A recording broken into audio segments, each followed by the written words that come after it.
Assalamualaikum warahmatullahi taala wabarakatuh. Perkenalkan, nama saya Iqbal Dito Nurrohman, NPM 1921911188 dari Penjas 2E. Di sini saya akan memaparkan tugas telah pendidikan jasmani. Yang pertama, standar kompetensi lulus. Standar kompetensi lulusan atau bisa disingkat SKL pada dasarnya adalah hasil analisis kompetensi yang dibutuhkan dalam penyusunan sebuah kurikulum. Kompetensi merupakan kemampuan berpikir, bersikap, dan bertindak secara konsisten sebagai perwujudan dari pengetahuan, sikap, dan keterampilan yang dimiliki peserta didik. Sehingga standar kompetensi adalah ukuran kompetensi minimal harus dicapai peserta didik setelah mengikuti suatu proses pembelajaran pada suatu pendidikan tertentu. Selanjutnya, fungsi standar kompetensi lulusan. Standar kompetensi lulusan digunakan sebagai pedoman penilaian dalam menentukan lulusan peserta didik dari satu pendidikan. Ya, selanjutnya standar isi. Standar isi adalah kriteria yang mencakup ruang lingkup materi dan tingkat kompetensi yang digunakan untuk mencapai standar kompetensi lulusan yang telah ditetapkan pada jenjang pendidikan tertentu. Ya, selanjutnya yang kedua, tujuan standar isi.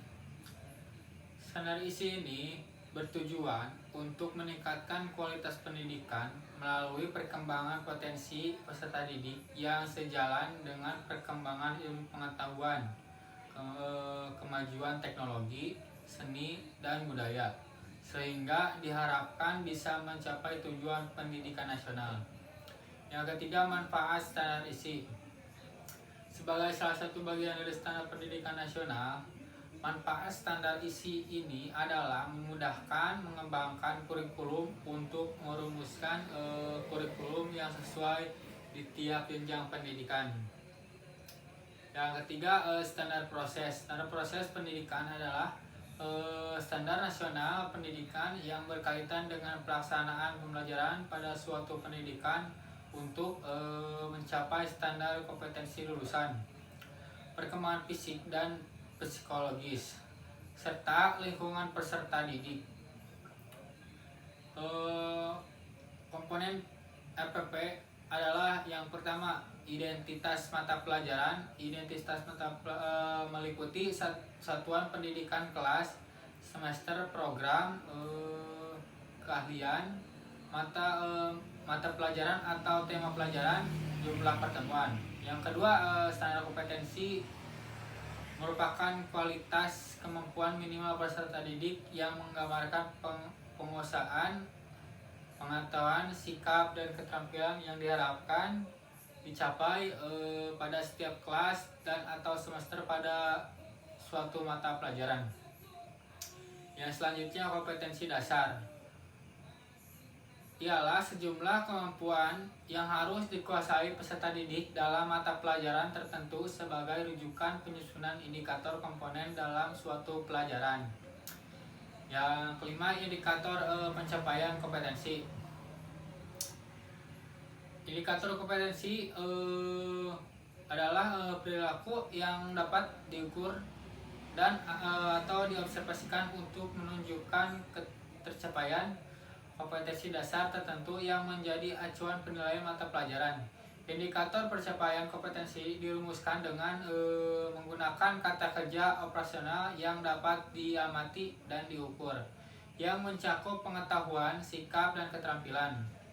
Selanjutnya, tujuan pembelajaran.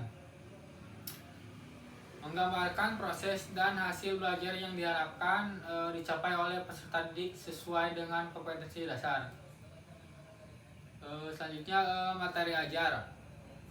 Materi ajar memuat fakta, konsep, prinsip, dan prosedur yang relevan dan ditulis dalam bentuk butir-butir sebagai dengan rumusan indikator pencapaian kompetensi. Selanjutnya alokasi waktu. Alokasi waktu ditentukan sesuai dengan keperluan untuk mencapai KD dan bahan belajar. Selanjutnya metode pembelajaran. Digunakan oleh guru untuk mewujudkan suatu belajar dan proses pembelajaran agar peserta didik mencapai kompetensi dasar atau seperangkat indikator yang telah ditetapkan.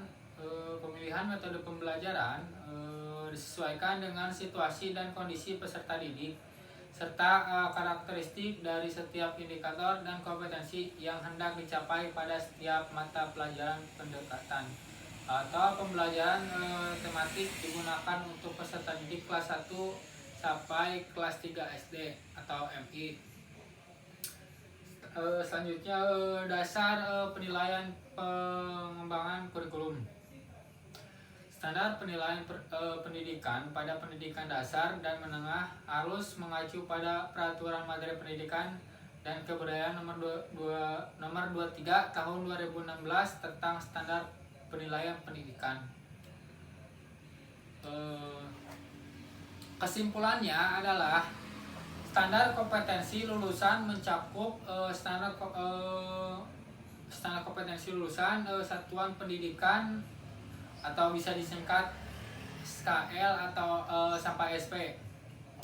Standar kompetensi kelompok mata pelajaran SK atau KMP serta standar kompetensi dan kompetensi dasar atau SKKD.